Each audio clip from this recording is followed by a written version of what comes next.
مرکز صوت القرآن سلامت رہے، مرکز صوت القرآن سلامت رہے، فیض اس کا جاری تا قیامت رہے، مرکز صوت القرآن سلامت رہے، مرکز صوت القرآن سلامت رہے۔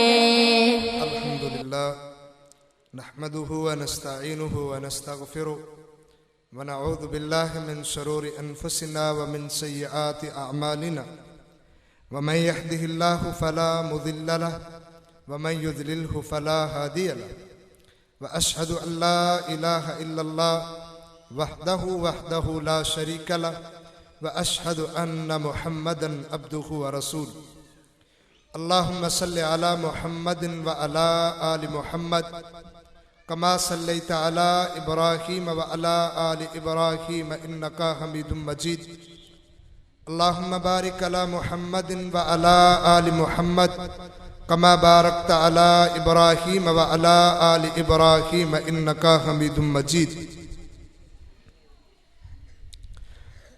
قال الله تعالى في كلامه المجيد والفرقان الحميد لله على الناس حج البيت من استطاع إليه سبيلا وقال النبي صلى الله عليه وسلم من حج لله ولم يفسق ولم يرفث رجع كيوم ولدته أمه رواه البخاري۔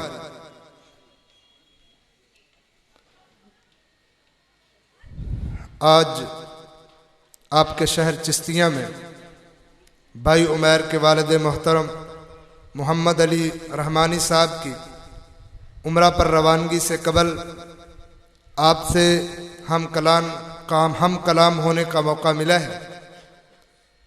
چند ایک باتیں ان شہروں کی جن شہروں کی طرف ہر مسلمان کا دل چاہتا ہے کہ ہر روز جائے، باتیں توجہ سے سننے کی ہیں، سمجھنے کی ہیں، چونکہ وہی دو جگہیں ہماری اصل بنیاد ہیں۔ وہاں سے دین اسلام کا پرچم اٹھا اور پھر اپنوں کی محنتوں کے نتیجے میں، میرے نبی کی قربانیوں کے نتیجے میں، صحابہ کی محنتوں کے نتیجے میں اسلام اور پیغمبر علیہ الصلوۃ والسلام کی تعلیمات اور اسلام کا پرچم پوری دنیا کے اندر لہرانا شروع ہو گیا۔ احباب گرامی، ہر انسان چاہتا ہے اس کا مقدر یہ بنے کہ وہ حج و عمرہ کے لیے اللہ کے گھروں کی زیارت کرے۔ نبی کریم صلی اللہ علیہ وسلم نے فرمایا، ہر انسان اپنی اپنی مرضی سے سفر کرتا ہے، لیکن کائنات میں 3 سفر ایسے ہیں کہ جن کو اللہ نے سب سے پسندیدہ سفر قرار دیا ہے، اور جس کے ایک ایک قدم پر اللہ اسے نیکیاں دیتا ہے، اور وہ سفر مسجد کی طرف سفر ہے۔ رسول اللہ صلی اللہ علیہ وسلم نے فرمایا، ایک آدمی گھر سے وضو کر کے نکلتا ہے، جب وہ مسجد میں پہنچتا ہے، آسمان سے اللہ رب العالمین گھر سے نکلنے سے لے کے مسجد تک ایک فرشتہ اس کے ساتھ کھڑا کر دیتا ہے۔ بندہ ایک قدم چلتا ہے، فرشتہ اس کا قدم لکھ لیتا ہے، بندہ دوسرا قدم چلتا ہے، فرشتہ قدم لکھ لیتا ہے۔ مسجد کے اندر پہنچتا ہے، اللہ پوچھتا ہے، فرشتہ پوچھتا ہے، اے اللہ بتاؤ میں کیا کروں، یہ بندہ مسجد میں داخل ہو گیا۔ اللہ فرماتے ہیں، اے فرشتے اس کے کتنے قدم تو نے لکھے ہیں جب سے یہ گھر سے چل کے مسجد میں آیا ہے؟ فرشتہ کہتا ہے، اللہ میں نے اتنے اس کے قدم لکھے ہیں۔ اللہ فرماتے ہیں، یہ جو بندہ مسجد میں اب پہنچا ہے، اس کے ایک ایک قدم پر اس کا ایک ایک گناہ ختم کر دو، پھر اس کے ایک ایک قدم کے بدلے اس کے نامہ اعمال میں ایک ایک نیکی لکھ دو، پھر اس کے ایک ایک قدم کے بدلے کے اندر اس کا ایک ایک رتبہ بڑھا دو۔ کیوں؟ یہ وہ انسان ہے جس انسان نے میرے گھر کی طرف سفر کیا ہے۔ یہ وہ اجر ہے جو اللہ رب العالمین عام مسجد کی طرف عطا کرتا ہے کہ بندہ عام گھر سے نکل کے عام مسجد کی طرف جاتا ہے، اللہ اس کے ایک قدم کی وجہ سے اس کو 3 چیزیں عطا کرتا ہے، ایک گناہ ختم کرتا ہے، ایک نیکی دیتا ہے، ایک رتبہ بلند کرتا ہے۔ میں کہا کرتا ہوں بندے کی توجہ اللہ کے گھر کی طرف ہو تو اللہ 3 انعام دیتا ہے، لیکن اگر بندہ پیغمبر جناب محمد صلی اللہ علیہ وسلم کا نام سن کے آپ کی ذات گرامی پر اگر ایک بار درود پڑھ دے تب بھی اللہ یہ 3 انعام اس کی جھولی میں ڈال دیتا ہے۔ میرے نبی جناب محمد صلی اللہ علیہ وسلم مسجد میں تشریف فرماتے، صحیح مسلم میں حدیث موجود ہے، آپ صلی اللہ علیہ وسلم مسجد سے اچانک نکلے، سارے صحابہ اکرام موجود تھے، آپ بغیر بتائے ہوئے مسجد سے نکلے، ساتھ ایک باغ تھا، آپ باغ میں چلے گئے، ابو طلحہ کے باغ میں، آپ کے ساتھ پیچھے عبد الرحمن چلے گئے، آپ صلی اللہ علیہ وسلم تھوڑی دیر ٹھہرے ہیں، پھر آپ سجدے میں پڑ گئے، آپ نے بڑا لمبا سجدہ کیا۔ تاریخ میں آپ صلی اللہ علیہ وسلم نے، اپنی زندگی میں آپ صلی اللہ علیہ وسلم نے 2 صرف ایسے لمبے سجدے کیے جو آپ صلی اللہ علیہ وسلم نے ایک سجدہ مکہ میں کیا جو بہت لمبا تھا، ایک سجدہ کیا جو مدینہ میں تھا بہت لمبا تھا، مکہ میں اس وقت کیا جب دشمنوں نے میرے نبی کے نورانی چہرے پر ایک اوجھری ڈال دی تھی، آپ سجدے میں پڑے رہے حتیٰ کہ فاطمہ نے آ کے اوجھری اتاری، پیغمبر نے سجدے سے اٹھا لیا۔ یہ ایک لمبا سجدہ تھا، لیکن یہ تھا وہ جو پریشانی کی وجہ سے تھا، رب کو رو رو کے منا رہے تھے، دشمن کی تکلیف کی وجہ سے تھا، لیکن مدینے میں ایک سجدہ میرے نبی نے خوشی کی وجہ سے کیا جو تاریخ میں سب سے لمبا سجدہ بن گیا۔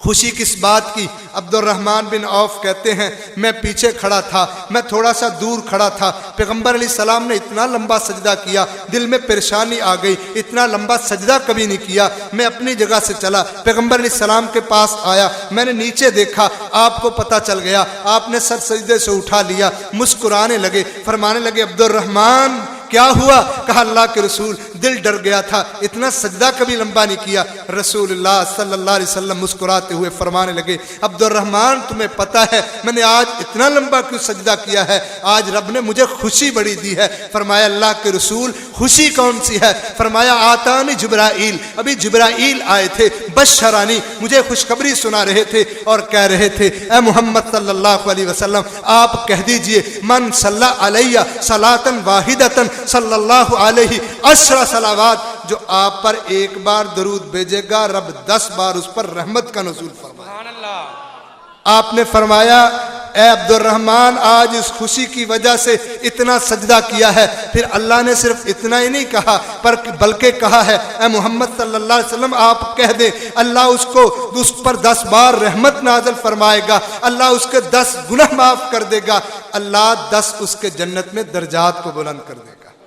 جب بندہ گھر سے نکلا اللہ کے گھر کے لیے جانے لگا، اللہ نے اس کے 10 درجات بھی بلند کیے، اللہ نے 10 نیکیاں بھی دی، اللہ نے 10 گناہ بھی معاف کر دیے۔ میرے پیر و مرشد جناب محمد صلی اللہ علیہ وسلم پر درود پڑا، اللہ نے 10 درجات بھی بلند کر دیے، 10 نیکیاں بھی عطا کر دی، اور اللہ نے 10 بار رحمت کے نزول کا وعدہ بھی کر دیا۔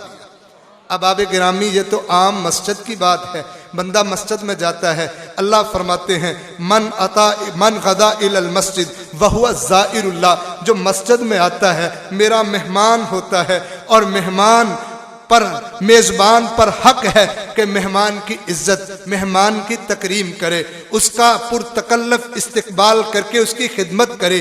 لیکن یارو غور کرو، اگر کوئی اللہ کے سب سے بڑے گھر کے اندر جاتا ہوگا اللہ اس کی کتنی تکریم کرتا ہے۔ نہیں تو آؤ میں سناتا ہوں، صحیح بخاری میں حدیث ہے، پیارے پیغمبر نے فرمایا کوئی بندہ گھر سے نکلتا ہے بیت اللہ کا سفر کرتا ہے، وہاں پہنچتا ہے اللہ اس کو اپنا مہمان کہتا ہے۔ پیارے پیغمبر نے فرمایا 3 آدمی ایسے ہیں، آپ نے فرمایا الغازی فی سبیل اللہ، میدان جہاد میں جانے والا مجاہد، والحاج اور حاجی، والمعتمر اور عمرہ کرنے والا، ہم وفد اللہ، یہ وہ ہیں جو اللہ کے مہمان ہیں، اللہ انہیں بلاتا ہے تب یہ جاتے ہیں، اللہ ان کو بلا کے لے کے جاتا ہے، قسمت اس کا ساتھ پکڑتی ہے، اللہ انہیں اپنے گھر میں بلاتا ہے۔ عام مسجد میں یہ نماز پڑھتا ہے وہ بھی اللہ کا گھر ہے، اللہ اس میں بھی قدر کرتا ہے، اس کو مہمان سمجھتا ہے۔ میرے نبی نے فرمایا جس بندے نے باجماعت ایک مسجد کے اندر اول وقت میں نماز ادا کر لی، اللہ اتنی قدر کرتا ہے ایک نماز کا نہیں 27 گنا زیادہ ثواب عطا کرتا ہے۔ لیکن اللہ کا گھر تو اللہ کا گھر ہے، لیکن اگر وہاں کوئی پہنچ جائے اسباب اکٹھے کر کے، قسمت کو ساتھ لے کے، رب کی رحمتوں کو سمیٹنے کے لیے اگر بیت اللہ پہنچ جائے، وہاں ایک نماز پڑھتا ہے اللہ لاکھ نمازوں کا ثواب عطا کرتا ہے۔ اے اللہ زہے قسمت جس کو اللہ یہ موقع دیتا ہے، لیکن رسول اللہ صلی اللہ علیہ وسلم نے فرمایا بندہ وہاں پہنچتا ہے اللہ کا مہمان بن جاتا ہے۔ لوگ کہا کرتے ہیں پہلی نظر بیت اللہ پہ پڑتی ہے دعا اللہ قبول کر لیتا ہے، یہ بات غلط ہے، اور پہلی نہیں، اللہ کا مہمان جب بیت اللہ میں جاتا ہے وہ تو جگہ ہی ایسی ہے، پیارے پیغمبر نے فرمایا وہاں بندہ جو بھی دعا کرتا ہے اللہ ہر دعا کو قبول کر لیتا ہے۔ لوگ کہتے ہیں پہلی نظر پہ، ہر نظر پہ، ہر نظر پہ، ہر جگہ پہ، حرم کی ہر جگہ میں جب بھی بندہ دعا کرتا ہے اللہ اس کی دعاؤں کو قبول کرتا ہے، کیونکہ وہ اللہ کا مہمان ہے۔ رسول اللہ صلی اللہ علیہ وسلم نے فرمایا جسے اللہ وہاں موقع دے دے اللہ کے گھر کی زیارت کر کے پلٹ آئے، وہ آنکھیں جنہوں نے بیت اللہ کو دیکھ لیا، پیارے پیغمبر نے فرمایا وہ وہاں واپس پلٹ کے آتا ہے، وہاں کوئی غلط کام نہیں کرتا، کوئی غلطی کوتاہی نہیں کرتا۔ راجع کیوم والدتہ امہ، صحیح بخاری میں حدیث ہے، وہاں سے واپس پلٹ کے آتا ہے اللہ ایسے اس کو کر دیتا ہے جیسے گناہوں سے پاک پہلے دن کا بچہ ہوتا ہے۔ وہ بچہ جس نے دنیا میں آنکھ کھولی اس کے جسم پر کوئی گناہ نہیں، یہ اللہ کے گھر کی زیارت کر کے آنے والا، حج و عمرہ کر کے آنے والا اللہ اتنا احترام کرتا ہے، اللہ زندگی کے سارے گناہ معاف کر دیتا ہے۔ صحیح بخاری میں حدیث ہے، عمر بن عاص رضی اللہ تعالی عنہ کہتے ہیں اللہ کے رسول صلی اللہ علیہ وسلم میں اسلام کے لیے بیعت کرنا چاہتا ہوں لیکن کچھ سوالات ہیں، پہلے ہاتھ آگے بڑھایا، ہاتھ کیجئے بیعت کرنا چاہتا ہوں، پھر کہا کچھ سوالات ہیں، ہاتھ پیچھے کر لیا۔ رسول اللہ صلی اللہ علیہ وسلم نے فرمایا کیا تو چاہتا ہے؟ اللہ کے رسول مجھے بتا دیجئے، زندگی پیچھے بڑی گزاری ہے، اپنی مرضی سے گزاری ہے، اللہ کی مرضی سے نہیں گزاری، آپ کی شریعت کے مطابق نہیں گزاری، اپنی مرضی سے زندگی بسر کر کے آیا ہوں، کیا میری زندگی کے سابقہ گناہ کہاں جائیں گے، کیا ہوگا؟ رسول اللہ صلی اللہ علیہ وسلم نے فرمایا تو کیا چاہتا ہے؟ اے اللہ کے رسول پہلے ان کا تو حساب کر لوں، آپ پر بیعت کر کے اسلام لے آؤں گا، کیا بنے گا؟ رسول اللہ صلی اللہ علیہ وسلم نے فرمایا اے عمر تو نے ایک سوال پوچھا ہے، میں تمہیں بتاتا ہوں، الاسلام یہدم ما کان قبلہ، اسلام لانے کے بعد رب تیری زندگی کے سارے گناہ معاف کر دے گا، اور پھر فرمایا الحج یہدم ما کان قبلہ، اگر تو حج بھی کر لے گا اللہ تیری زندگی کے سارے گناہ معاف کر دے گا۔ حدیث میں آتا ہے لوگ کہتے ہیں استطاعت نہیں، طاقت نہیں، کوئی عمرہ کرنے کا ترغیب دلا دے، وہ کہتا ہے یار یہ بڑے امیر لوگوں کا کام ہے، اور نہیں میرے بھائیوں قسمت کی بات ہے، رب جسے توفیق دے دے وہ روپیہ جوڑ کے بھی وہ آگے نکل جاتا ہے، لیکن جس کی سوچ ہو جو رب کے سامنے ہاتھ پھیلا کے کہے اے اللہ مجھے توفیق دے، اپنے گھر کی حاضری نصیب فرما، اللہ اسے بلاتا ہے۔ رسول اللہ صلی اللہ علیہ وسلم نے فرمایا تابعوا بین الحج والعمرۃ، لوگوں بار بار حج عمرے کرنے کی کوشش کیا کرو، کیونکہ جو حج عمرہ کر کے واپس پلٹتا ہے فَإِنَّهُمَا يَنْفِيَانِ الْفَقْرَ وَالذُّنُوبَ، حج کر کے بندہ واپس آتا ہے صرف اللہ گناہ ہی نہیں معاف کرتا، اللہ فقیری کو بھی دور کر دیتا ہے۔ آپ نے فرمایا بندہ بات نعرے چھوڑ دیں بھائی، بات سنیں، سمجھنے والی بات ہے، نعروں کو چھوڑ دیں۔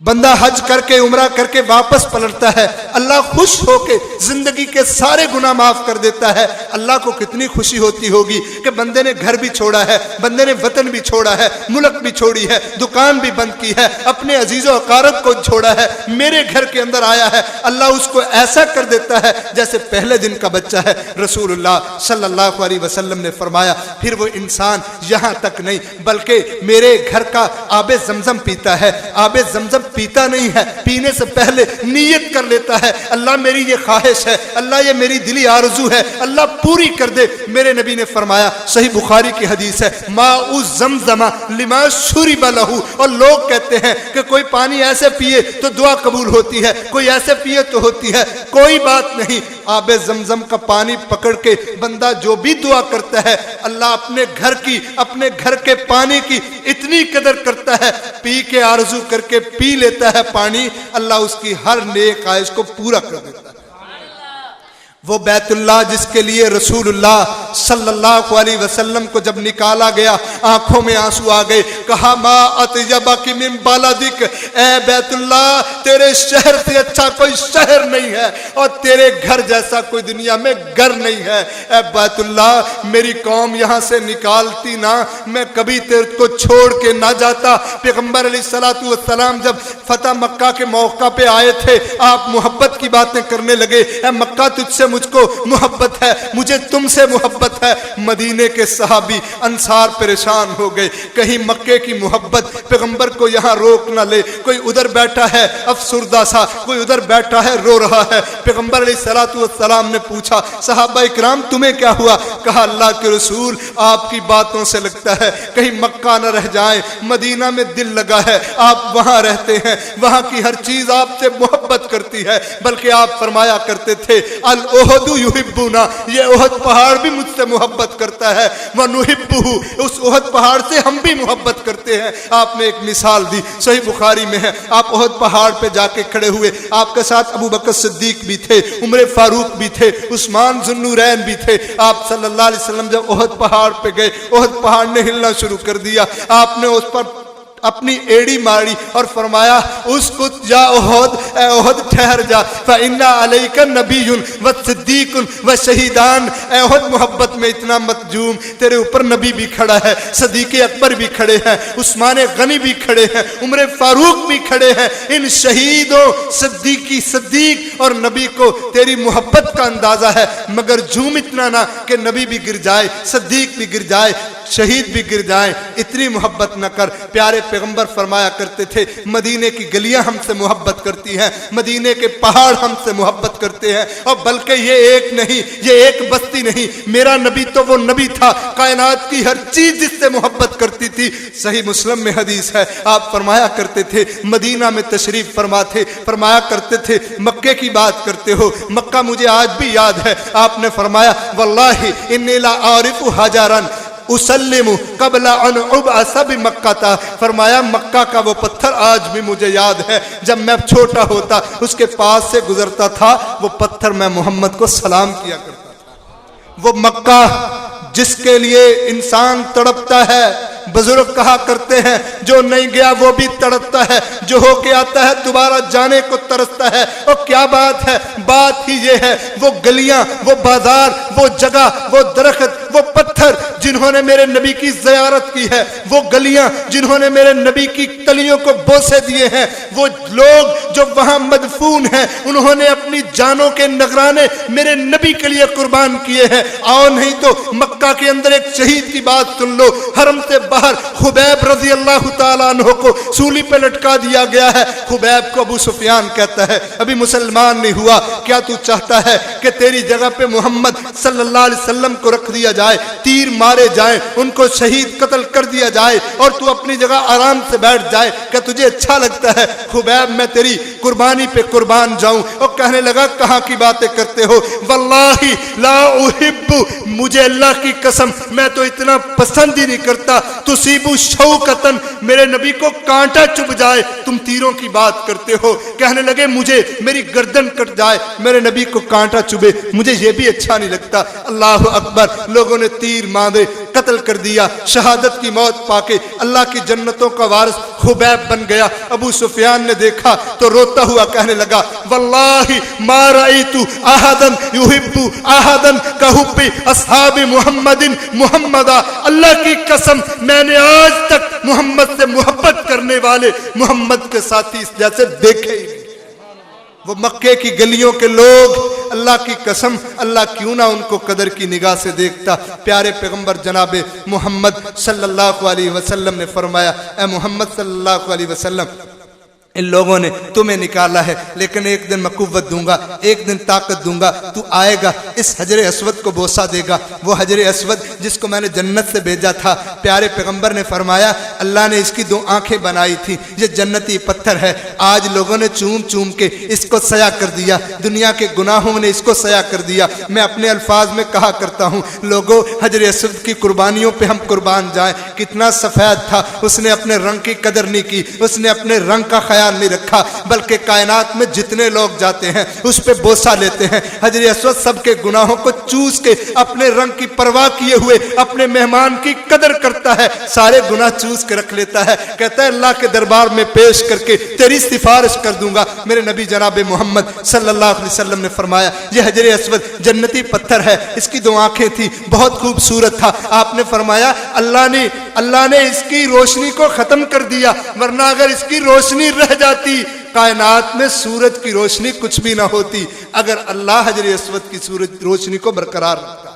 احباب گرامی رسول اللہ صلی اللہ علیہ وسلم نے فرمایا آج انسانوں کے گناہوں نے اسے سیاہ کر دیا ہے۔ پیارے پیغمبر کو فرمایا اللہ رب العالمین نے اے پیغمبر ایک دن آئے گا، تو یہاں بھی آئے گا، تو ہر چیز کو دیکھے گا، تو چھو سکے گا، تو کام کر سکے گا، لیکن ایک وقت آیا آپ کو نکلنا پڑا۔ پھر اللہ نے وسعت دی، پھر 6-7 سال گزر گئے، 6واں سال جب مدینہ میں آیا 6 ہجری کے اندر رسول اللہ صلی اللہ علیہ وسلم نے خیال کیا کہ ہمیں نکلنا چاہیے، اس گھر کی زیارت کرنی چاہیے، لوگوں کو منا لیں گے، لوگوں سے بات کر لیں گے، سمجھوتا کر لیں گے، کچھ نہ کچھ ہو جائے گا، لیکن مکہ بیت اللہ کو دیکھے بغیر دل نہیں لگتا۔ 2000 کا قافلہ لیا، مدینہ سے چلے، حدیبیہ کے مقام پر آ گئے، دشمنوں نے چالیں چلنی شروع کر دی، آپ پر اس قدر چالیں چلی، اس قدر چالیں چلی، آپ کو حدیبیہ کے مقام پر روک دیا گیا۔ آپ صلی اللہ علیہ وسلم پریشان ہوئے، مگر کیا کرتے، اللہ کی طرف سے شاید ایسا ہی تھا۔ آپ صلی اللہ علیہ وسلم نے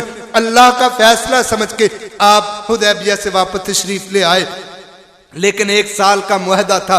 اگلے سال آپ 7 ہجری کو پھر تشریف لے آئے، آپ نے عمرہ کیا، 3 دن تک آپ مکہ میں رہے۔ رسول اللہ صلی اللہ علیہ وسلم 3 دن کے اندر مکہ کی ہر جگہ پہ گئے، ہر کونے پہ گئے، ہر چیز کو دیکھا، وہ بچپن کی یادیں دیکھے، بنو سعد کے قبیلے میں جہاں بچپن دوڑتے کھیلتے گزرا تھا وہاں گئے، اپنے رضائی بہن بھائیوں سے ملے۔ الغرض رسول اللہ صلی اللہ علیہ وسلم 7 ہجری میں عمرہ قضائی کر کے واپس پلٹ آئے۔ اللہ رب العالمین نے پھر 8 ہجری کے اندر فتح مکہ کر دیا۔ مسلمان خوشیوں سے مسرت سے پھولے نہ سماتے تھے۔ مسلمانوں نے فتح مکہ کے اندر ڈیرے جما لیے، وہی لوگ جو وہاں سے نکالے گئے تھے اب بیت اللہ کے گرد رہنے لگ گئے۔ کل بیت اللہ کو آباد کرنے والے، بیت اللہ کی صفائی ستھرائی خیال کر کے اس کا خدمت کا شرف حاصل کرنے والے آج پھر موقع مل گئے۔ رسول اللہ صلی اللہ علیہ وسلم فتح مکہ سے واپس آ گئے، 9 ہجری آ گئی۔ آپ نے فرمایا ابو بکر دل تو میرا کرتا ہے میں جاؤں اور حج کر کے آؤں، لیکن نہیں، پہلے تو جا۔ امیر حج بنا کے ابو بکر صدیق کو بھیجا، حضرت علی کو ساتھ بھیجا، حضرت ابو ہریرہ کو بھیجا، فرمایا جاؤ حج کے طریقے سکھا کے آنا، میری یہ تعلیم ہے، سب کچھ کر کے واپس پلٹ آؤ۔ واپس آ گئے، 10 ہجری آئی، رسول اللہ صلی اللہ علیہ وسلم حجۃ الوداع کے لیے آپ تشریف لے گئے، لاکھوں کا مجمع آپ کے ساتھ تھا، ام المومنین آپ کے ساتھ تھی۔ آپ صلی اللہ علیہ وسلم نے حجۃ الوداع کیا۔ حجۃ الوداع کے موقع پہ آپ نے بڑے پیغامات دیے۔ آپ نے فرمایا اے صحابہ کرام حج کے طریقے سیکھ لو، مجھ سے ان کے فضائل سن لو، ان ساری باتوں کے اچھے جتنے بھی امور ہیں ان سب کو صحیح طریقے سے ضبط کر لو، کیا پتہ اللہ مجھے دوبارہ موقع نہ دے۔ شاید کہ اللہ کا فیصلہ ایسا تھا۔ پیغمبر علیہ الصلوۃ والسلام نے حج کیا، حجۃ الوداع پہلا ہی حج ہے، آخری حج بن گیا۔ آپ صلی اللہ علیہ وسلم نے اپنے صحابہ کو ساری باتیں سکھائی۔ آپ نے فرمایا مینا جانا، مزدلفہ جانا، عرفات جانا، ہائے میں قربان جاؤں۔ آپ میدان عرفات میں کھڑے تھے، آپ مسکرانے لگے۔ صحابہ نے پوچھا اللہ کے رسول مسکرانے کی وجہ کیا ہے؟ فرمایا آج شیطان بڑا پریشان ہے، آج شیطان کو بڑی تکلیف ہے، وہ روتا پیٹتا پھرتا ہے۔ کہا کیوں اللہ؟ آج وہ اس کو کنکر بھی پڑ رہے ہیں۔ اللہ کے رسول اور کیا وجہ ہے؟ فرمایا آج اللہ نے میدان عرفات میں 9 ذوالحجہ کو جتنے لوگوں کو جہنم سے آزاد کیا ہے، شاید اللہ کسی اور دن کے اندر اتنے لوگوں کو کو جہنم سے آزاد نہیں کرتا۔ لوگوں، رسول اللہ صلی اللہ علیہ وسلم نے فرمایا جب شیطان دیکھتا ہے میں نے اتنی محنت کی ہے، اتنی محنت کی ہے، آج اللہ نے ایک دن کے اندر ایسے انسانوں کو جن پر جہنم واجب ہو چکی تھی سب کو جنت دے دی ہے، وہ بیچارہ دیکھ کے اس بات پر روتا ہے۔ ہائے میدان عرفات، پیارے پیغمبر علیہ الصلوۃ والسلام کے صحابی امیر المومنین عمر فاروق کے سامنے ایک یہودی آیا، صحیح بخاری کی روایت ہے، یہ یہودی کہنے لگا امیر المومنین تمہیں میدان عرفات یاد ہے؟ کہا ہاں یاد ہے۔ کہا اس کے اندر ایک آیت نازل ہوئی تھی، اگر وہ دن ہمارے پاس ہوتا، اس کے اندر وہ قرآن مجید کی آیت ہم پر نازل ہوتی، لَاتَّخَذْنَا ذَلِكَ الْيَوْمَ عِيدًا، ہم میدان عرفات کے دن کو عید کا دن بنا لیتے۔ امیر المومنین عمر فاروق فرمانے لگے او یہودی تو کیسی بات کرتا ہے، ہم نے تو پہلے سے اس کو عید بنایا ہوا ہے۔ وہ 9 ذو الحجہ کا دن، وہ یوم عرفہ کا دن جس کے اندر پیغمبر اونٹنی پر بیٹھے تھے، لاکھوں صحابہ کا مجمع تھا، آپ پر قرآن کی یہ آیت نازل ہوئی جس میں دین کی تکمیل کی طرف اشارہ تھا، الیوم اکملت لکم دینکم واتممت علیکم نعمتی ورضیت لکم الاسلام دینا، جس میں پیغام دے دیا گیا لوگوں تمہارے پاس دین مکمل آیا ہے۔ کوئی یہ نہ کہے دین کا یہ مسئلہ رہ گیا تھا، یہ پتہ نہیں تھا، فلاں آئے گا پورا کرے گا، نہیں نہیں، دین مکمل ہو گیا اور وہی دین رب نے اپنی بڑی نعمت سمجھ کے تم پر پورا کر دیا، اب تم بھی اس دین کو اپنا لو۔ یہ وہ لافانی اور لاسانی ایک پیغام جو پیغمبر علیہ الصلوۃ والسلام نے حجۃ الوداع کے موقع پہ دیا، یعنی مکہ کی گلیوں میں کھڑا ہو کے آپ نے پیغام دیا، پھر آگے بڑھے۔ رسول اللہ صلی اللہ علیہ وسلم نے حج کے ارکان کو مکمل ادا کرنے کے بعد آپ صلی اللہ علیہ وسلم وہاں 19 یا 21 دن تشریف رکھنے کے بعد مکہ سے مدینہ تشریف لے آگئے۔ رسول اللہ صلی اللہ علیہ وسلم نے جو مکہ میں زندگی گزاری، وہ بچپن تھا، لڑکپن تھا یا جوانی تھی یا نبوت کے 13 سال تھے، ایک ایک مثالی آپ نے بنا دیا۔ کبھی بیت اللہ کی تعمیر کی باری آئی تب بھی آپ سب سے آگے ہیں، کبھی فلاح اور انسانیت کے حوالے سے کوئی کام آیا، حلف الفضول کا معاہدہ ہوا تب بھی سب سے آگے تھے۔ کیا بتایا آپ صلی اللہ علیہ وسلم نے کہ مکہ یہ سبق دیتا ہے کہ انسانیت کی خدمت بھی کرنی ہے، رب کے سامنے سر بھی جھکانا ہے۔ فتح مکہ کے موقع پر بیت اللہ کے اندر پڑے ہوئے بتوں کو توڑ کے یہ سبق بھی دینا ہے لوگوں، وہاں توحید کا سبق ہے، غیروں کی پوجا نہیں ہے۔ بیت اللہ کے اندر، بیت اللہ کے باہر جو انسان وہاں سے ہو کے آ جائے وہ سمجھ لے کہ صرف اور صرف توحید ہی انسان کو راہ راست پہ لے کے جاتی ہے۔ جیسا کہ ہر انسان کا کوئی بھی عمل ہو، اس کی قبولیت کی 4 شرطیں ہیں، ایک بھی نہ ہو اللہ کوئی عمل قبول نہیں کرتا۔ ہر ایک عمل، حج ہو کہ عمرہ ہو، حج و عمرہ سے جانے سے پہلے بھی انسان غور کر لے میرے اندر کوئی کوتاہی تو نہیں، اگر کوتاہی ہے تو اس کی تکمیل، اس کو پورا کر لے۔ کیسی؟ آپ صلی اللہ علیہ وسلم نے فرمایا اگر کوئی انسان مشرک ہے، وہ کوئی بھی قربانی کرتا رہے، وہ حج کرتا رہے، وہ زکوٰۃ دیتا رہے، وہ کوئی بھی کام کرتا رہے، اگر وہ مشرک ہے اللہ اس کا کوئی عمل قبول نہیں کرے گا۔ لئن اشرکت لیحبطن عملک، شرک کی وجہ سے سب اعمال برباد ہو جاتے ہیں۔ ومن یشرک باللہ فقد حرم اللہ علیہ الجنہ، جو شرک کرتا ہے رب نے اعمال بھی برباد کر دیتا ہے رب اس کے، اور اس پر جنت کو بھی حرام کر دیتا ہے۔ حج اور عمرہ جانے سے پہلے اگر عقیدے میں کوئی خرابی ہے تو اپنے آپ کو صاف کر کے موحد، اللہ کا، صرف اللہ کا پجاری اپنے آپ کو بنا لے، تاکہ پتہ چلے یہ اس کا عقیدہ پاک ہے، یہ غیر اللہ کو مانتا نہیں ہے، یہ اللہ کو سب سے بڑا داتا، غوث، گنج بخش، سب کچھ رب کو مانتا ہے، تب اس کا عمل قبول ہوگا۔ دوسری شرط آپ نے فرمایا اس میں اخلاص پایا جائے، تب اس کا عمرہ بھی قبول ہوگا، حج بھی قبول ہوگا، دیگر اعمال بھی قبول ہوں گے۔ اخلاص کا معنی یہ ہے عمل کرے تو صرف اللہ کے لیے، اس کا عمل کرنے کا مقصد لوگوں کو دکھاوا نہیں، واہ واہ کا حصول نہیں، کسی کو ریاکاری نہیں، نمود و نمائش نہیں، صرف یہ ہے اللہ تو راضی ہو جا۔ جو بندہ اس طرح عمل کرتا ہے اس کا ایک عمل بھی ہو، میں کہا کرتا ہوں صحیح بخاری میں حدیث ہے، پیارے پیغمبر نے فرمایا من قال لا الہ الا اللہ مخلصا بقلبہ دخل الجنہ، اگر کلمہ بھی صحیح معنوں میں اخلاص کے ساتھ پڑھ کے اس پر عمل کرتا رہا، اللہ اس اخلاص کی وجہ سے ہی اسے جنت عطا کر دے۔ پیارے پیغمبر نے فرمایا تیسری چیز جو انسان کے کوئی عمل کرنے سے پہلے لازمی ہے ورنہ عمل قبول نہیں ہوتا، وہ ہے انسان کا عمل سنت کے مطابق ہو۔ پیارے پیغمبر جناب محمد صلی اللہ علیہ وسلم نے فرمایا جس انسان کا عمل سنت کے مطابق نہیں اللہ اس عمل کو قبول نہیں کرتا۔ من عمل عملا لیس علیہ امرنا فہو رد، صحیح مسلم کی حدیث ہے، جس نے کوئی کام کیا اور وہ کام پیغمبر کی سنت میں نہیں ہے وہ انسان کا عمل رد ہے۔ کوئی بھی عمل انسان نے کرنا ہو پہلے دیکھے کہ یہ سنت کے مطابق ہے، اگر ایسا ہے تو انشاءاللہ اللہ عمل کو قبول کرے گا، ایسا نہیں تو اللہ کوئی عمل قبول نہیں کرے گا۔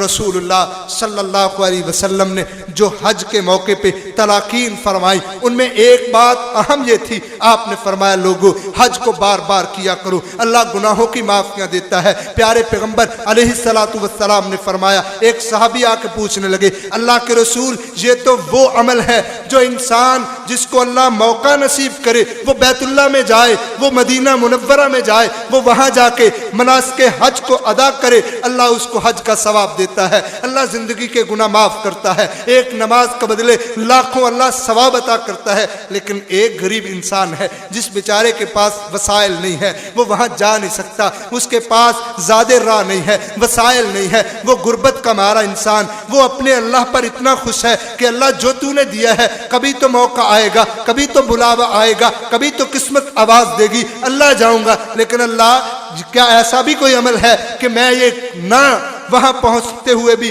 یہاں رہ کے کوئی عمل کروں تو اللہ مجھے حج کا ثواب دے دے۔ آؤ میں کہا کرتا ہوں غریبوں کا حج بھی ہے۔ پیغمبر علیہ السلام نے فرمایا اگر کوئی انسان گھر میں بیٹھا بھی حج کا ثواب لینا چاہے وہ لے سکتا ہے۔ کیسے لے سکتا ہے؟ پیارے پیغمبر جناب محمد صلی اللہ علیہ وسلم کی ترمذی شریف میں حدیث ہے، آپ صلی اللہ علیہ وسلم نے فرمایا من اتل مسجد، جو مسجد میں آتا ہے، صلی الفجر بالجماع، نماز فجر باجماعت پڑھتا ہے، گھر سے مسجد میں آیا باجماعت نماز فجر ادا کی ہے، نماز فجر باجماعت ادا کرنے کے بعد پھر جہاں اس نے نماز پڑھی ہے وہاں بیٹھا رہتا ہے یذکر اللہ کا ذکر کرتا رہتا ہے حتیٰ تطلع الشمس، حتیٰ کہ سورج طلوع ہو جاتا ہے، اسی جگہ پہ بیٹھا ہے، وضو اس کا ہے موجود ہے، وہ وہاں بیٹھا اللہ کا ذکر کر رہا ہے، سورج چڑھ گیا ہے، نماز اشراق کی 2 رکعتیں پڑھ لیتا ہے، فقانت لہو کاجری حجۃ و عمرۃ، 2 رکعتیں اشراق کی پڑھ لیتا ہے، اللہ ایک حج اور عمرے کا ثواب عطا کر دیتا ہے۔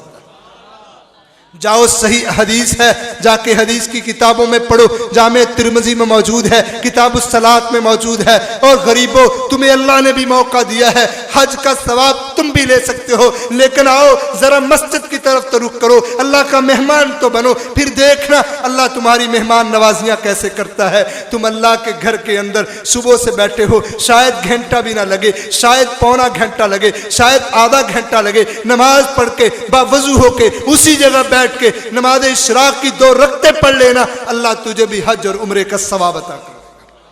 دوسری بات، پیارے پیغمبر جناب محمد صلی اللہ علیہ وسلم نے فرمایا من خرج من بیتہ متطہرا، جو گھر کے اندر وضو کر کے نکلتا ہے، شرط یہ ہے گھر سے وضو کرتا ہے، مسجد کی طرف آتا ہے، مسجد کے اندر آتا ہے، وہ انسان صلی بالجماعہ، وہ انسان فرضی نماز صلاۃ مکتوبہ فرضی نماز مسجد میں آ کے با جماعت پڑھتا ہے، ایک نماز پڑھ کے واپس پلٹتا ہے، اللہ اس کو حج کا ثواب عطا کرتا ہے۔ جاؤ صحیح حدیث ہے، پیارے پیغمبر علیہ السلام نے فرمایا من اتی الی المسجد فی صلاۃ تطوع، کوئی انسان مسجد میں آتا ہے، نفلی نماز پڑھتا ہے، واپس پلٹ جاتا ہے، اللہ اس کو ایک عمرے کا ثواب عطا کرتا ہے۔ اللہ نے غریبوں کو موقع دیے حج کے ثواب لینے کے لیے، آؤ اللہ کو راضی کرنے کے لیے، جس کے پاس وسائل نہیں آئے یہاں بیٹھ کے بھی حج کا ثواب عمرے کا ثواب لے سکتا ہے۔ پیارے پیغمبر جناب محمد صلی اللہ علیہ وسلم نے فرمایا من غدا الی المسجد لا یرید الا ان یتعلم خیرا او یعلمہ، لوگوں ایک بندہ گھر سے نکلتا ہے، مسجد میں آتا ہے، آنے کا مقصد صرف اس کا یہ ہے کہ میں آؤں گا مسجد میں اللہ کا دین سیکھوں گا، قرآن سنوں گا، حدیث پڑھوں گا، اللہ کے دین کی تعلیمات سیکھوں گا۔ اگر کوئی اس غرض سے بندہ مسجد میں آتا ہے اور پلٹ جاتا ہے سیکھ کے، پیارے پیغمبر نے فرمایا کان لہو کا اجری حجت تامن حجتہ، اور لوگوں شک نہ کرنا اللہ ایسے بندوں کو ایک مکمل حج کا ثواب عطا کرتا ہے۔